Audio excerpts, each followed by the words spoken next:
All right, so I was thinking about this. What do you say? So the Orioles are a deeply flawed team. Yes. Their bullpen is dreadful. I mean, Yankee fans rightfully are complaining about Clay Holmes, but the Oriole bullpen is terrible. Terrible. You're going to trust Craig Kimbrell in the World Series? And I just look around, and even the teams that you think are good, like the Yankees have, I think, the second best record in baseball. They're an imperfect team. The Orioles are imperfect. The Phillies are imperfect. The Dodgers are imperfect. The there's not that one team that you go, oh, yeah, that's the team that's going to the World Series. So I know that if you're a fan of a certain team, you're going to say, their problems are going to be accentuated in your mind, and you're going to go, wow, my team's awful. But your team's not. And I'm not trying to, throw any shade at anybody or taking shade away from anybody. Every single team is seriously flawed, and maybe that's what baseball wants. The Orioles have lost a lot. The Yankees' last 50 games, that's a third of the season. You know what their record is? They're 23-27. Yeah, that's crazy. And they're sitting atop the American League East, so you can scream all you want. I keep seeing on social media, they're not good enough to win. Really? Well, who is? I'm going to tell you the one team that scares me, guys. Mm-hmm. The Astros. They have it in their DNA. Yeah, they know how to win. They've done this without Kyle Tucker, and they've got Josh Hader in the bullpen, who's one of the best closers. That's a team that scares me. Well, as they should. You know what baseball is, Michael? Baseball's kind of like hockey. Its regular season is what it is. You don't put a lot of stock into it because you just want to make sure you're healthy and hot once you get to the postseason. And once you get there, the Florida Panthers were an amazing team. And they were among the best team, but they weren't the best team. I think people looked and said that's a dangerous team because what they had accomplished the year before, going to the Stanley Cup final, kind of like the Houston Astros that had the pedigree of making a run. But, nobody wants to say, because baseball's regular season was always the most important because it was 162 games. Not everybody made the playoffs. But now with that third wild card, Michael, and now that they've added extra games to the wild card, it's like, hey, just get through the 162 and just make sure you're hot and healthy once you get to the postseason. That's the formula the Diamondbacks had last year. That was the formula that Philadelphia had the year before that. Let the Mets go out there and win 101 games. All of a sudden, they got cold at the wrong time and then exited really early from the playoffs in 2022. We saw that with the Boston Bruins a couple of years ago. Runaway best record in the history of the regular season in the NHL. Bang, bounced in the first round. That's kind of what baseball is now. Just survive, get through the regular season, make sure you're healthy in September, make sure you're good in the right positions once you get to the playoffs, and then everything's on. So we could sit here and break down every single day, every single series, it's just so important. But isn't it time maybe to get out of that mindset? Mets aren't a great team, Michael. I watch them every day. You talk about flaws.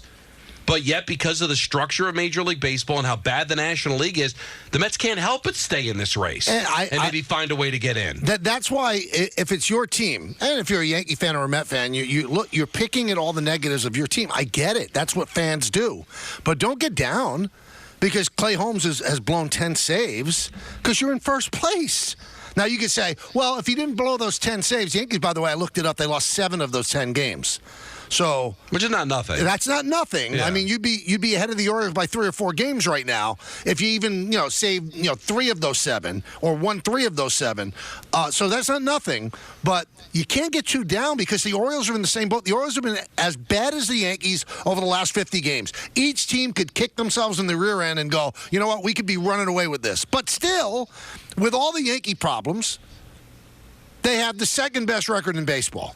And with all the problems that the Mets have had of late, they're just 2 games back in the loss column from a team that I think has a chance to lose.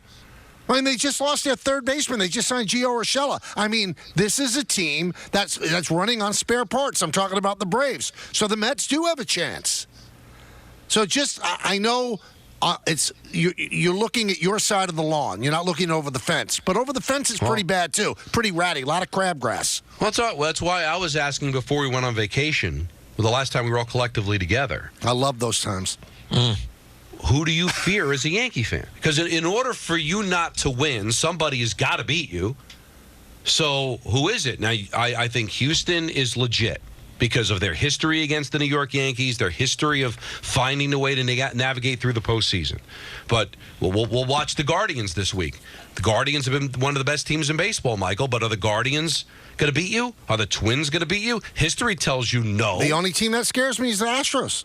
The Astros, who you may not even face depending on what ends up happening, all right? They still have to win their division in order to be able to make the playoffs, and I think they will, but who knows? They will look like one of the worst teams in baseball when you face them earlier in the season. The Astros in August are 12-4 so far. 24 home runs in 16 games.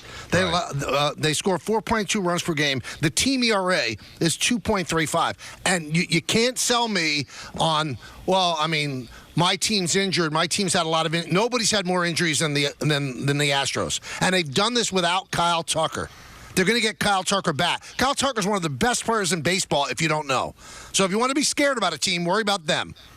The Yankees' arch nemesis, not the Red Sox, not the Orioles, it's the Astros. That's the team that's broken dreams every single year. That's right. Thank you for saying what needed to be said on this subject. Why, you an Astro fan now? No, I've been saying for a very long time, I feel like there's not quite enough hatred for the Astros. Like, don't get me wrong, I've sensed some level of it, but like, we talk about the Red Sox series when it comes up. The only thing that should really matter in this era to Yankee fans is the Astros. They are everything. They are the dream shatterers for this team. Well, they've taken care of the Astros in the regular season, so they have to worry about the Orioles. You don't want to play in the wild card. Oh, no, I get it. Obviously, you have your own divisional battle, and the Orioles and the Yankees will always be what they are. When the Orioles are good, it's meaningful. But in terms of, like, where your thoughts are when you get to a postseason, yeah, you're looking at where the Astros are. Well, those are Diamond Notes brought to you by London Jewelers. Visit London Jewelers today at any of their 7 locations, including the Americana Mall and the mall at Short Hills, and driven by Nissan. You deserve a car that thrills you, and Nissan's got an exciting full line that'll put goosebumps on your goosebumps. Experience the thrill for yourself. Shop your local Nissan store at NissanUSA.com today. Let's take some phone calls. What do you say? Do it. Let's go to Jeff in White Plains. Jeff, start it off. Hey, guys. Hope all is well. Wanted to call about Austin Wells. Michael, maybe you can help me out. I don't get why he's not playing. He's established himself as our third best hitter so far, behind Judge. And I get that catchers can't play every day. I'm not asking for him to catch the day game after a night game, but he's got to play. We couldn't score runs against the White Sox, and we couldn't score runs against the Tigers. You got to put your consistent guys who are performing well in, no matter if they're facing a lefty. Well, but see, you kind of answered your question in 2 of your parenthetical statements, Jeff, and we thank you for the call. They're not going to play catchers every day. The fact that they played well 16 of 18 games, probably pushing the envelope. And when you're going to rest them, against lefties. So lefties will end up, pitching maybe a quarter of the games, a little over that, between a quarter and a third. So you're going to get Austin Wells playing, 7 out of 10 games. That's enough. That's good. Yeah, I know you miss him every time he's not in there because he's your cleanup hitter when he's in there. But today, you know what? I'm going to do something. I'm going to give the Yankees starting lineup because that's what Jeff's talking about. Yankees starting lineup tonight on 98.7 ESPN, brought to you by Bigelow Tea. And Wells not in the lineup. Batting first, playing second, Gleyber Torres. Batting second, playing right, Juan Soto. Batting third, playing center, Aaron Judge. The DH, cleaning up, is Giancarlo Stanton. Alex Verdugo in left field, bat fifth. Batting sixth, catching, Jose Trevino. Anthony Volpe is going to play shortstop and bat seventh. Batting eighth and playing first base, DJ LeMahieu. Oswald Peraza at third base is going to bat ninth. Matthew Boyd, the lefty, is starting for the Guardians. Luis Gil is starting for the Yankees. That's tonight's Yankees starting lineup.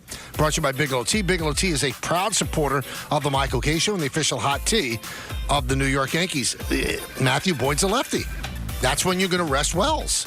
So what this does is you had yesterday's an off day, and now you give Wells 2 days off in a row. He's not going to play every day. He's just not. There are very few catchers that catch as much as Wells has caught. I know it's tough. That's why it was always tough with Mike Piazza, Don. You remember. Now, Austin Wells not their best hitter. Mike Piazza was the Mets' best hitter.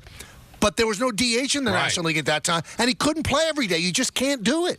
And that's why they were trying to get him at first base. Anything to find another position for him to play so that you get more at-bats. Because you can't catch every single day. Just can't do it. Now, what happens come postseason time, though? Then you run him out That's a there. little different. But, one other thing, as good as Wells has been, you know that when Garrett Cole pitches, he probably wants to pitch to Trevino. Then you'll have, the old, A.J. Burnett Posada. Right. And from believe me, 2009. Posada still hasn't let go of that. No. A lot of Yankee fans haven't either. Let's go to Artie in Fairlawn. Artie. Gentlemen, I missed you last week. Thanks, thank You you. had a good vacation, though. Thank you. Michael, I'm going to say one thing. I texted my good friend last night, who's a Mets fan, said, let's go Mets. Absolutely. So whoever, these Yankee fans are out of their mind, whoever thinks that you want the Mets to lose. Anyway, I'm sorry, Michael, but I got to have the radio on the background tonight because I can't wait to hear John on the game tonight. Well, he's doing the 4th and 5th inning. Oh, thank you, Mike. Okay, so I got you till then. Right. And one question I have for you, because you guys were away last week, but last Saturday, the doubleheader, they had someone doing a game with Susan. I'm not going to mention his name. You know who he is. And he used to make fun of her for 10 years.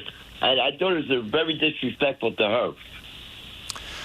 Well, you're talking about Craig So what do you Carton. think about that? I mean, it was a curious choice by the Yankees, and the Yankees. And thank you for the phone call. When Craig did the morning show on FAN, it was a cottage industry. He and Boomer would make fun of Susan, more so Craig than Boomer. Shocking. And the Yankees decided to put him in the booth for a weekend series. So It was a very interesting decision. it was a curious choice. And, Susan's a professional, and she got through it. And, Craig got through it. And That's one way of putting it. they That's a perfect way to didn't put it. ask my opinion on it, so I guess they don't care what I think. So, I'm happy to tell you mine. all right. There's nothing satisfying in life like listening to someone you personally have a distaste for completely flop at something. And boy, did he do that. Why do you say he flopped? I didn't hear it. He just since I didn't have was a on the voice air. for it. I made time to listen because I don't know if you guys know this. I'm petty. I wish I was above this. I made time. I was on vacation. I think Anthony reminded me. Anthony knows that I'm petty and thought I'd want to hear. So I listened on the app, and it was just absurd. It was just like, listening to someone who just doesn't have a voice or timing, or it's just not that style of personality to do it. It just wasn't suited for him. It's hard. It's hard to do. I mean, he hadn't done play-by-play in 30 years. And then he only did it, once, I think, or twice at Syracuse, so it's hard. I always say this. He didn't hire himself. Oh, no, listen, I'm not mad at if someone you for were taking the him, wouldn't you opportunity. take it? Absolutely. Of course you would. If you get the opportunity, you absolutely take it. I was just sort of a little taken aback at most of the people who do this for a living, even on a goof, could sort of find a little bit of the cadence for it because you've listened to it a lot. It was just bad. It was really bad. 1-800-919-3776. That's the number. We'll continue to take your phone calls. We've got a lot to do today. We've got to talk about the rank. Did you see the rankings of football of the best rosters? Speaking the of Jets which, are considered the second best roster in football. And the Giants, how about what the are they? Giants? They're dead last. Dead last. Dead last. Yeah.